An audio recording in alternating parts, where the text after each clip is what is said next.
કાકા બાબા બધાને રામ રામ। હું આવી ગયો તમારી સામે મુકેશ પરમાર ખબર લઈને જેવી રીતે વાત કરી કાલી દેવીના અને कि यहाँ पर एक बाबा यानी कि जो महान संत से તેના સંતનો આ એના 7 દનનો અને कि એક કથા ભાગવતની શરૂઆત થઈ રહી આજ અને कि માતા અને કાલકા માતા મંદિરથી રેલી નીકાળીને ભક્તા જામ જાય।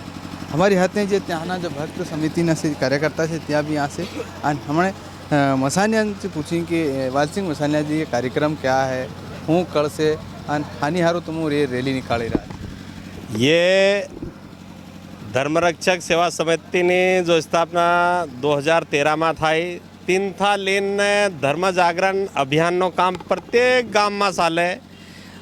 3 में शुरू में गुरुजी महामंडलेश्वर बन्यो 3 में पारा में श्रीमद भागवत कथा थाय 7 दिन ने इने बाद में गामड़े गामड़े 7 दिन नो 5 दिन नो एक दिन में 2-2 4-4 दिन नो धर्म जागरण अभियान नो काम गामड़े गामड़े चाले। ता गामला लोगों बधाने भेला करीने धर्मनी वातो करी और आपणे लोगों की केम धर्मना प्रति जागृत थवानो की केम ते बधी वातो करी।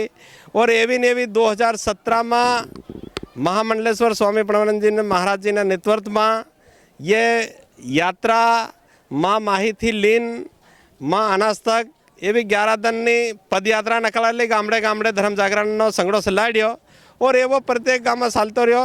और इन्हें बाद में ये कार्य आपणे रोटला गाम में श्रीमद भागवत कथा और 2 साल थी श्री रामचरित्र कथा राम भगवान की कथा ये थाई रही।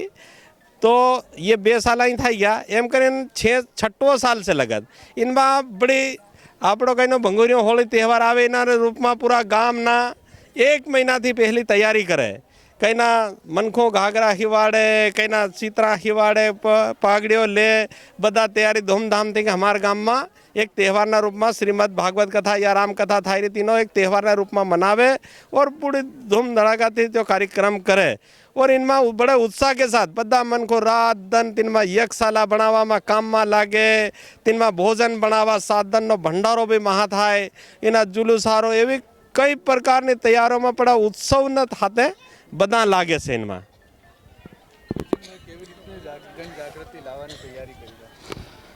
देखो धर्म जागरण माध्यम थी आदिवासी क्षेत्र में एक बहुत बड़ो कदम है और विगत पिछला घना साल थी प्रणवानंद जी महाराज जैसा वालसिंह भाई बताड़ी कि धर्म जागरण माध्यम से शोभा यात्रा भागवत कथा राम कथा शिव पुराण कथा एवी कथाओं माध्यम थी हमारा आदिवासी समाज में धर्म जागरण काम जो मोटो रूप में थई रह्यु छे और जो विधर्मित ताकतेओ आदिवासी समाज में जो पैर पसारती लियो तेने बिल्कुल विराम लगाड्यो। और आज पूरा आदिवासी समाज एवं प्रत्येक धार्मिक कार्यक्रम में हवड़े भगवान राम ना भव्य मंदिर ने स्थापना 22 जनवरी ना थई। तमुए भी देखियो है कि प्रत्येक गांव में एवी शोभा यात्राओं भजन मंडलियों और भारी मोटा उत्सव भगवान राम ना जो है भव्य मंदिर पर स्थापना थई तेमा पूरा गाँवना लोग प्रत्येक गाँवना लोग भारी उत्सव थी धर्म जागरण काम कर्यु और ये एवं संतों कारण जो है धर्म जागरण काम चाली रह्यु।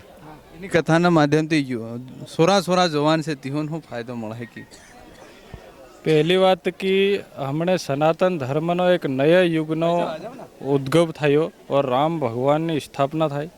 एने बाद में हमारी रामायण में एक हमारी माता सबरी की जयंती भी हमने निकली थी। सबरी जयंती के माता सबरी जो हमारा भील अपना आदिवासी समाजना एक बहुत बड़ी प्रेरणा रही। और इना समाज में जेवी रीते माता सबरी भगवान राम हारू 10,000 वर्षों तक तपस्या करी और भगवान राम 3 वखतना वनवासी समाज ने हदारवा गયેલો एवी रीत में हमारे यो आज इना कथानी माध्यम थी एनी कथानी माध्यम थी आना आदिवासी समाज में हाव धर्मनो आगाज थई चूक्यो छे और समाज में हाव ये सनातन धर्मनी संस्कृति चालू थई गई। तो एवी रीते बात करी तो जो महाराज जी से तीने महाराज नी 7 दिन जो कथा था है और रोटला में आती जो रैली निकाले ने माता मंदिर थी आती रैली निकाले कलश यात्रा निकाल है ढोल थी माध्यम थी जहाँ जो वालसिंह मसाणी कहीदू कि ये धर्म जागरण धर्म संस्कृति माध्यम थी निकाल रहा અને કે 60 સાલ से એવી રીતે હર સાલ તેના રોટલા ગામમાંથી એ આયોજન કથા થાય અને એના કથાથી યુવા છે નાના સોના છે કાકા બાબા છે કાકે બધા જનજાગૃતિ આલે ધર્મ પ્રતિ જાગૃત કરવાની પ્રેરણા લેશે અને એની કથામાં જેવી રીતે ભગુરિયા આવે તે પહેલી તૈયારી થાય તેવી રીતે કથામાં એ તૈયારી હાથ દન પહેલી અલગ અલગ ગામમાં કરવી એવી રીતે ઢોલ ધૂમ ખુશી મનાવવાની કરાય અને હાથે રામ ભગવાનની ચરિત્ર પર અને તેની જીવન ચરિત્ર પરની કથા ચાલુ થઈ રહી તો એવી રીતે આખિર હું તમારી વસમાં ફેર એવી રીતની ખબર અને जानकारी लेने आपतो रही काका बाबा राम राम। झाबुआ अंचल बहुत ही आध्यात्मिक है, कर्तव्य परायण है। यहाँ युवा शक्ति बहुत सशक्त है। युवा शक्ति में यदि संस्कार आ जाते हैं, संयम आ जाता है, कर्तव्य परायणता आ जाती है तो उनका परिवार का, समाज का, राष्ट्र का विकास होता है। सबसे बड़ी बात है कि युवाओं को जिस समय जो करना है वो करना चाहिए। युवाओं को पढ़ते समय, पढ़ने के समय में ज़्यादा मोबाइल है, लड़कियां हैं, शराब हैं, महंगी महंगी बाइकें खरीदने का शौक़ है, ये सारी चीज़ें पढ़ने के समय की चीज़ें नहीं हैं। पढ़ने के बाद जब उनको नौकरी लगेगी, जब पैसा कमाने लगेंगे, उस समय के शौक़ है। तो युवाओं को अपनी शिक्षा पर ध्यान देना चाहिए और शिक्षा के साथ साथ इनको ऐसी शिक्षा प्राप्त करना चाहिए जो रोज़गार परक हो, क्योंकि आजकल बच्चे पढ़ते तो हैं लेकिन उनको ये नहीं मालूम पड़ता है कि इस पढ़ाई से हमको आगे नौकरी मिलेगी कि नहीं। वो पढ़ के फिर वो सुशिक्षित बेरोज़गार हो जाते हैं। इसलिए युवाओं को सबसे बड़ी महत्वपूर्ण बात है ऐसी शिक्षा ग्रहण करें जो हमारे योग्यता के अनुसार आगे हमको कोई ना कोई वो रोज़गार पैदा करे। नशा से दूर रहना चाहिए। हमारे समाज में सबसे बुरी आदत है नशा की। नशा करने से जो अपना पैदा होता है खर्च करने के लिए हम रखते हैं अपने परिवार में, बच्चे की शादी के लिए, कुछ पढ़ाई के लिए, वो सारा का सारा पैसा इनका निकल जाता है शराब में। इस आदिवासी एरिया में सबसे बड़ी जो कुरीति है वो शराब है। ये स्वर्ग है। यहाँ बहुत अच्छे लोग हैं, ईमानदार लोग हैं यहाँ। जैसे दूसरे जगह पर हम देखते हैं जैसे घूसखोर भ्रष्टाचारी लोग दिखाई देते हैं, यहाँ के लोग बड़े शांत हैं। अब केवल एक ही चीज़ ये छोड़ दे शराब और अपना पुरुषार्थ करे तो ये राष्ट्र के विकास में इनका बहुत बड़ा योगदान हो सकता है। आगे भविष्य जो है अपने युवाओं का ही है, केवल ये शराब छोड़ दे। पहले आप जब आप कथा करने आए थे तो यहाँ के लोग कैसे थे और आप उसमें कितना सुधार हुआ? उस समय भी लोग अच्छे थे, आज भी अच्छे हैं, लेकिन उस समय शिक्षा और समृद्धि कम थी। अच्छी गवर्नमेंट आती हैं तो रोड अच्छे बनते हैं और लोगों को थोड़े रोज़गार मिलता है।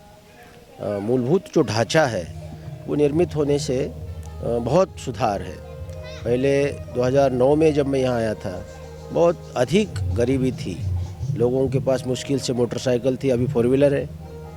लोगों के हाथों में मोबाइल, अभी हर हाथ में मोबाइल है। पहले 2009 में एक ही पैंट थी, ऐसे मैंने हज़ारों युवाओं को देखा एक ही पैंट पर काम चला रहे थे। अभी एक एक युवाओं के पास कम से कम 25 पैंट है।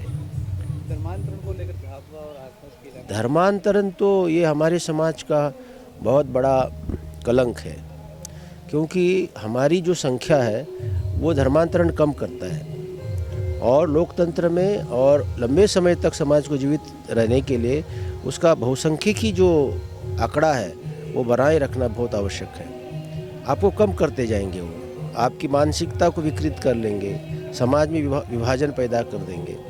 इसलिए अविलंब हमारे हिंदू समाज को जागृत हो जाना चाहिए और अन्य आपकी रक्षा करने के लिए कोई नहीं आएगा। एक गांव है तो गांव की रक्षा करो, फली है तो फली की रक्षा करो। हम किसी को धर्मांतरित तो नहीं कर रहे हैं ना। धर्मांतरण माने हमारे धर्म पर आक्रमण है। यदि ईसाई लोग हमारा धर्मांतरण करते हैं तो हमारे ऊपर आक्रमण है, आदिवासी कल्चर पर आक्रमण है। ये आदिवासी कल्चर बहुत पुराना है, शबरी राम के काल से है। जब प्रभु श्री राम जब वनवास में आए तो प्रभु श्री राम को सबसे पहले मदद करने वाले आदिवासी लोग हैं। जब चित्रकूट में आए तो उन लोगों ने झोपड़ी बना कर दे दी राम जी को, उनको कंदमूल फल ला करके दिए। जब आगे बढ़े प्रभु श्री राम तो शबरी मिली। जब सीता जी को रावण ले गया तो भगवान राम ने पूछा शबरी को आगे क्या करना चाहिए, तो शबरी ने ही बताया था कि आपको पंपा सरोवर जाना चाहिए, वहाँ आपको सुग्रीव मिलेंगे।